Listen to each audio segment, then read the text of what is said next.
வணக்கம். இரவு நேர பிரதான செய்திகளின் ஊடாக நர்மதா சிறையில். முதலில் தலைப்புச் செய்திகள். எதிர்காலத்தில் முட்டையின் விலை ரூபாயாக அதிகரிக்கக்கூடும். உள்ளூராட்சி தேர்தல் தொடர்பில் 180 முறைப்பாடுகள். காப்போது சாதாரண தர பரீட்சை விடைத்தாள் மதிப்பீட்டு பணிகள் நாளை மறுதினம் ஆரம்பம்.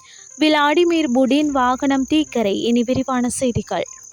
வீழ்ச்சி அடைந்து வரும் முட்டையின் விலையை கட்டுப்படுத்துவதற்கு அரசாங்கம் நடவடிக்கை எடுக்காவிட்டால் எதிர்காலத்தில் முட்டை ஒன்றின் விலை ரூபாயாக அதிகரிக்கக்கூடும் என அகில இலங்கை முட்டை உற்பத்தியாளர்கள் சங்கம் எச்சரிக்கை விடுத்துள்ளது. சந்தையில் முட்டை விலை குறைந்துள்ளதன் காரணமாக முட்டை உற்பத்தியாளர்கள் கோழிகளை இறைச்சிக்காக விற்பனை செய்வதாக அந்த சங்கத்தின் தலைவர் அண்டன் நிசாந்த அப்புகாமி தெரிவித்துள்ளார். சந்தையில் முட்டையின் விலை வேகமாக குறைவடைந்து வருகிறது. கடந்த காலங்களில் ரூபாய்க்கு மேல் விற்பனை செய்யப்பட்ட முட்டை தற்போது 25 முதல் 30 ரூபாய் வரை விற்பனை செய்யப்படுகிறது. முட்டை உற்பத்தியாளர்கள் பலர் கோழிகளை இறைச்சிக்காக விற்பனை செய்வதை நாடியுள்ளனர்.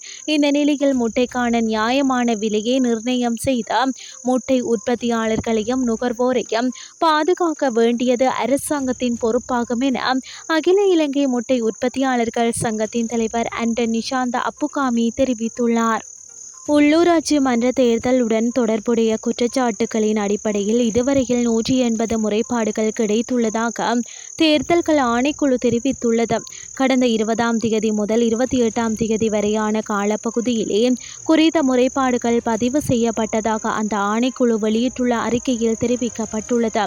இதன்படி தேர்தல் சட்டங்களை மீறியமை தொடர்பில் 179 முறைப்பாடுகளும் வன்முறை சம்பவம் தொடர்பில் ஒரு முறைப்பாடும் கிடைக்கப்பெற்றுள்ளது குறிப்பிடப்பட்டுள்ளது. குறித்த முறைப்பாடுகளில் 133 முறைப்பாடுகளுக்கு தீர்வு காணப்பட்டுள்ள நிலையில் ஏனைய 47 முறைப்பாடுகளுக்கு தீர்வு காணும் நடவடிக்கைகள் முன்னெடுக்கப்பட்டு வருவதாக தேர்தல்கள் ஆணைக்குழு தெரிவித்துள்ளது. 2024 கல்வி பொது தராதர சாதாரண தர பரீட்சை விடைத்தாள் திருத்தும் பணிகள் ஏப்ரல் மாதம் 1ஆம் தேதி முதல் ஆரம்பிக்க உள்ளதாக பரீட்சைகள் திணைக்களம் தெரிவித்துள்ளது. 1066 மத்திய நிலையங்களில் இந்த விடைத்தாள் மதிப்பீடு செய்யும் நடவடிக்கைகள் மேற்கொள்ளப்பட உள்ளதாக திணைக்களம் தெரிவித்துள்ளது.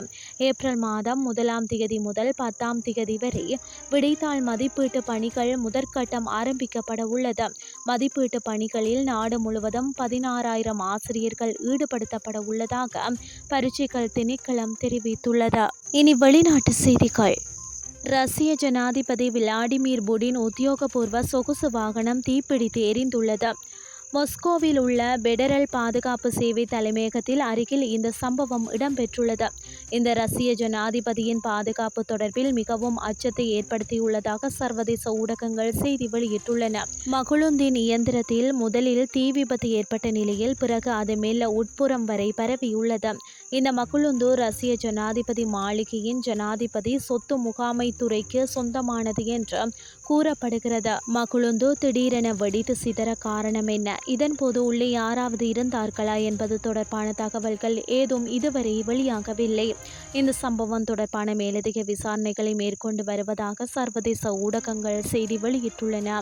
இதேவேளை அண்மையில் ஐரோப்பிய ஊடகவியலாளர்களுடன் இடம்பெற்ற சந்திப்பொன்றின் போது ரஷ்ய ஜனாதிபதி இறந்து விடுவார் என உக்ரைன் ஜனாதிபதி கூறியிருந்தமை குறிப்பிடத்தக்கது.